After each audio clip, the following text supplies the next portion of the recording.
Assalamualaikum warahmatullahi wabarakatuh. Nama saya Aldi Rivaldi dengan nomor NPM 21066400871 dan kali ini saya ingin mempresentasikan hasil eh, tugas saya yaitu tugas satu geologi teknik. Nah, soal yang pertama yaitu apa itu mekanika tanah dan mengapa pengetahuan tentang mekanika tanah ini penting dalam rekayasa sipil. Nah, jadi mekanika tanah ini merupakan cabang ilmu teknik sipil yang mempelajari perilaku tanah dan interaksi antara tanah dengan struktur yang dibangun di atasnya. Mau itu struktur bangunan, mau itu struktur jalan tol dan lain-lain. Nah, hal ini sangat penting dalam desain dan konstruksi bangunan karena tanah yang tidak stabil ini dapat menyebabkan kerusakan atau kegagalan struktur. Nah, dalam mekanika tanah, kita mempelajari sifat fisik dan mekanis tanah, proses deformasi dan kekuatan tanah, stabilitas lereng dan kemampuan dukung tanah, serta interaksi tanah dengan struktur yang sudah saya tadi bilang. Lalu mekanika tanah ini sangat penting dalam rekayasa sipil karena tanah merupakan elemen yang sangat penting dalam infrastruktur sipil. Ilmu ini dapat membantu para insinyur sipil untuk memahami perilaku dan karakteristik tanah agar para insinyur dapat merancang dan membangun infrastruktur yang aman dan bertahan lama. Mekanika tanah ini juga membantu para insinyur dapat untuk memahami kemampuan dukung tanah, stabilitas lereng, serta interaksi tanah dengan struktur yang dibangun di atasnya. Hal ini juga sangat penting dalam memastikan stabilitas dan keamanan struktur bangunan.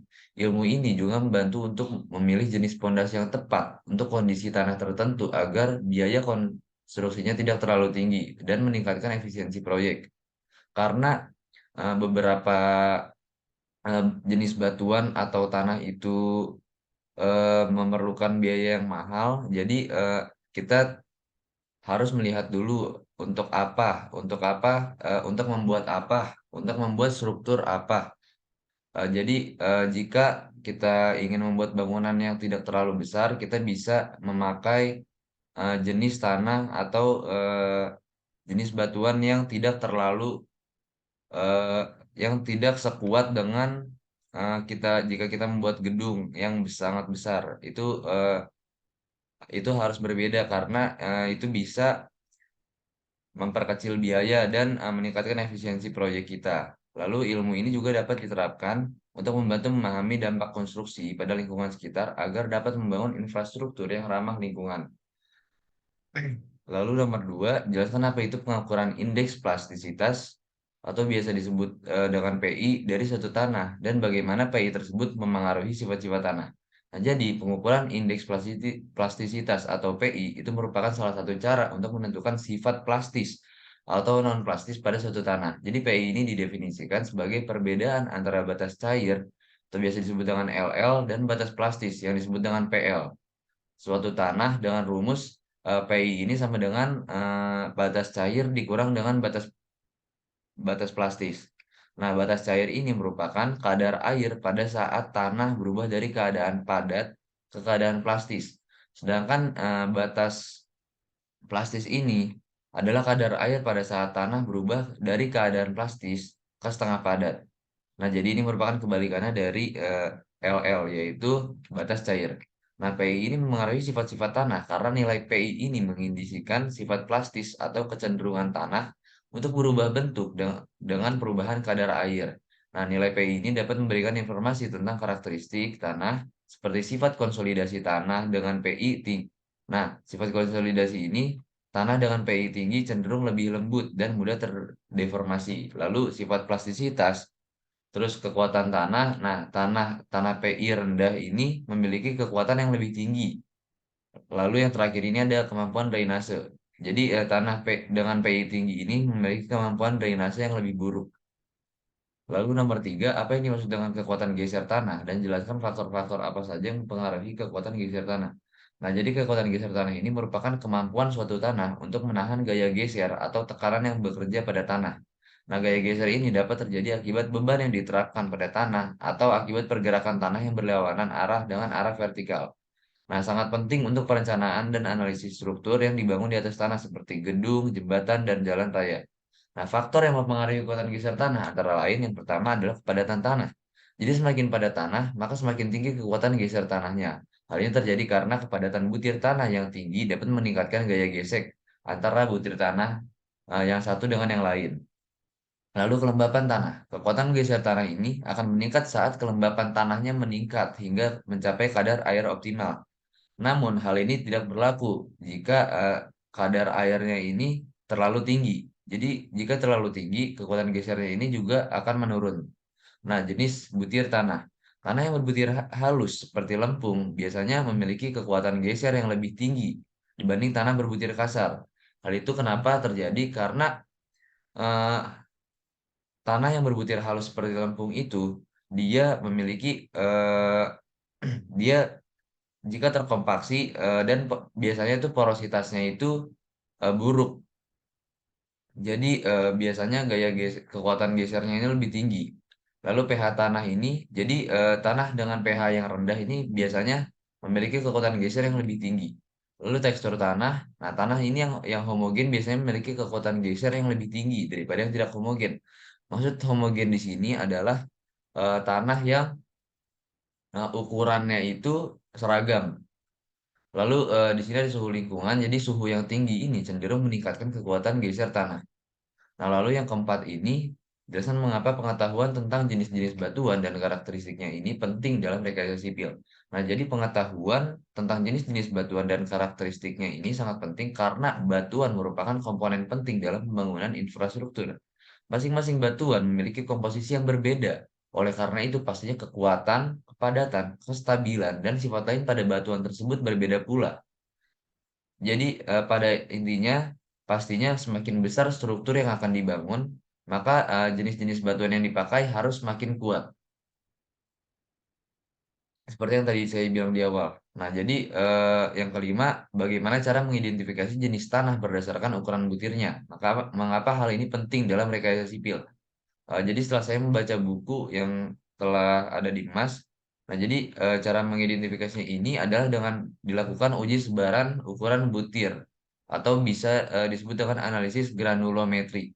Nah, di sini ada tabel di mana di sini ada jenis tanah dan batasan ukuran butir. Di sini yang kita pakai biasanya itu adalah gravel, terus ada pasir kasar, pasir sedang, pasir halus sampai clay sini. Nah, jadi bisa dilihat di sini sudah saya rangkum. Jadi di sini gravel ini biasanya ukuran butirnya itu di atas 2 milimeter, lalu sand ini di antara 0,06 milimeter sampai 2 milimeter, lalu silt ini ukuran 0,002 milimeter sampai 0,06 milimeter, dan clay ini merupakan ukuran yang paling kecil di antara yang lain, yaitu ukuran di bawah 0,002 milimeter. Nah, hal ini penting karena dalam rekayasa sipil, sifat-sifat mekanis tanah, kekuatan dan konsolidasi sangat dipengaruhi oleh ukuran butirnya. Misalnya tanah pasir memiliki butir yang lebih besar dari lempung, sehingga cenderung memiliki kekuatan geser yang lebih rendah. Oleh karena itu sangat penting untuk memilih ukuran butir sesuai dengan apa yang ingin dibangun di atas tanah tersebut. Nah, lalu yang keenam ini apa perbedaan antara tanah organik dan tanah mineral? Lalu jelaskan pengaruhnya pada sifat-sifat tanah. Nah, jadi eh, dari sumber bahan pembentukan ini, tanah organik terbentuk dari bahan-bahan organik seperti dedaunan dan akar tanaman yang telah membusuk. Sedangkan tanah mineral ini terbentuk dari bahan-bahan mineral seperti batuan yang telah terurai seiring waktu. Lalu dari kandungan bahan organik, tanah organik ini memiliki kandungan bahan organik yang relatif tinggi, sedangkan tanah mineral hanya mengandung sedikit, bahkan terkadang ada yang tidak mengandung bahan organik sama sekali. Lalu di sini yang ketiga adalah ketersediaan nutrisi. Nah, jadi tanah organik ini cenderung lebih kaya nutrisi dan unsur hara yang dibutuhkan oleh tanaman karena kandungan organiknya ini tinggi. Nah, sebaliknya tanah mineral memiliki ketersediaan nutrisi yang terbatas.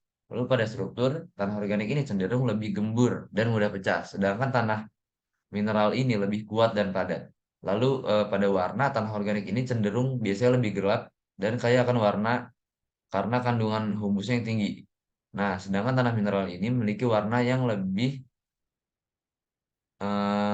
lebih mudah. Nah, lalu yang nomor 7, bagaimana cara menghitung porositas dan densitas suatu tanah? Lalu apa hubungannya dengan daya dukung tanah? Nah, jadi di sini porositas ini biasanya ditampilkan dalam persentase dengan kisaran angka 0% sampai 100%. Nah, jadi pada rumus kita bisa pakai bahwa N sama dengan V besar V kecil per V dikali 100%. Nah, N ini sebagai porositas, lalu eh, V besar V kecil ini sebagai volume rongga atau volume pori, lalu V ini sebagai volume tanah, lalu dikali 100% seperti yang saya bilang di sini. Nah, ini merupakan rumus dari porositas. Lalu di sini merupakan rumus dari densitas di mana rho sama dengan M per V, lalu sama dengan MS plus MW per V. Jadi MW ini sebagai massa air dalam tanah dan MS ini merupakan massa kering tanah. Lalu hubungannya adalah tanah yang densitasnya tinggi itu akan membuat porositasnya rendah dan itu akan meningkatkan daya dukung tanah karena tanah dengan porositas rendah kemampuan menahan airnya ini semakin baik dan sebaliknya.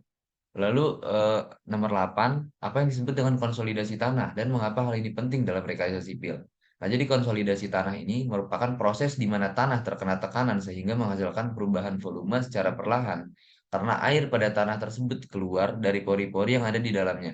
Hal itu membuat volume pori-pori tanah menyusut dan mengeluarkan kandungan air pada tanah tersebut sehingga struktur tanah tersebut menjadi kokoh.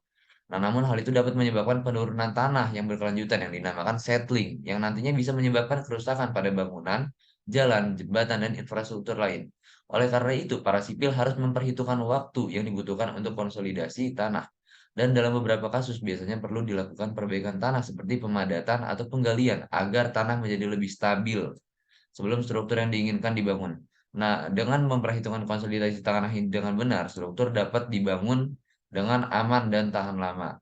Lalu nomor 9, jelaskan bagaimana geologi teknik sedimen dapat digunakan untuk memahami pembentukan dan perilaku sedimen di suatu wilayah. Jadi, geologi teknik sedimen ini merupakan cabang ilmu geologi yang mempelajari sifat dan perilaku sedimen di permukaan bumi. Nah, biasanya geologi teknik sedimen ini membuat para geologis dapat mengidentifikasi jenis dan sifat fisik sedimen seperti ukuran butir, komposisi mineral, dan tekstur untuk memahami proses pembentukan sedimen tersebut. Misalnya, sedimen berukuran besar dapat menunjukkan adanya proses transportasi yang kuat seperti erosi oleh arus sungai. Lalu, melalui analisis korelasi dan penanggalan relatif lapisan sedimen, para geologis biasanya dapat menentukan sejarah geologi suatu wilayah. Hal ini dapat memberikan informasi tentang kondisi lingkungan saat lapisan sedimen tersebut terbentuk seperti iklim, topografi, atau aktivitas tektonik. Lalu geologi teknik sedimen ini juga dapat membantu memahami pergerakan dan stabilitas tanah, terutama dalam wilayah dengan kecenderungan longsor atau erosi. Para geologis dapat mempelajari jenis dan sifat fisik sedimen serta karakteristik hidrologi di suatu wilayah untuk memahami kemungkinan adanya pergerakan tanah yang dapat mengancam struktur. Lalu nomor 10 ini, yang terakhir, apa yang disebut dengan struktur tanah, dan jelaskan jenis-jenis struktur tanah, bagaimana struktur tanah memengaruhi sifat-sifat tanah. Nah, struktur tanah ini merupakan partikel tanah yang disusun dan diatur menjadi agregat atau gumpalan kecil yang membentuk struktur yang lebih kompleks. Nah, struktur tanah ini terdapat 5. Nah, jadi ada yang pertama struktur granular. Granular ini butiran-butirannya ini terpisah, tapi terikat secara longgar satu sama lain. Struktur ini memungkinkan adanya ruang udara dan air yang cukup dalam tanah karena dia terikat secara longgar. Lalu struktur blok ini, butir-butir tanahnya ini saling terikat satu sama lain. Nah, struktur ini menghasilkan tanah, eh, misalnya tanah yang padat dan hanya memiliki sedikit ruang udara dan air karena sedikit terdapat rongga di situ. Nah, lalu struktur pleti ini, butir-butir tanahnya ini terkompresi menjadi lapisan pipih yang berbentuk seperti lembaran. Lembaran-lembaran, struktur ini sering terjadi pada tanah liat dan dapat menghambat drainase. Lalu yang keempat, struktur prisma, butir-butir tanah ini saling terkait lalu membentuk silinder. Struktur ini cenderung terjadi biasanya pada tanah lempung. Lalu yang terakhir struktur kolumnar, jadi butir-butir tanah ini saling terkait satu sama lain membentuk silinder panjang yang saling berdekatan mirip dengan prisma. Lalu struktur tanah ini dapat mempengaruhi sifat-sifat tanah seperti kemampuan air dan udara, kepadatan, konsistensi, dan kemampuan tanah untuk mendukung pertumbuhan tanaman. Struktur tanah yang granular lah yang sangat baik karena sangat mudah mengalirkan air dan nutrisi pada struktur tersebut karena terikatnya ini secara longgar. Nah, ini merupakan referensi-referensi yang saya pakai dan kurang lebihnya mohon maaf. Wassalamualaikum warahmatullahi wabarakatuh.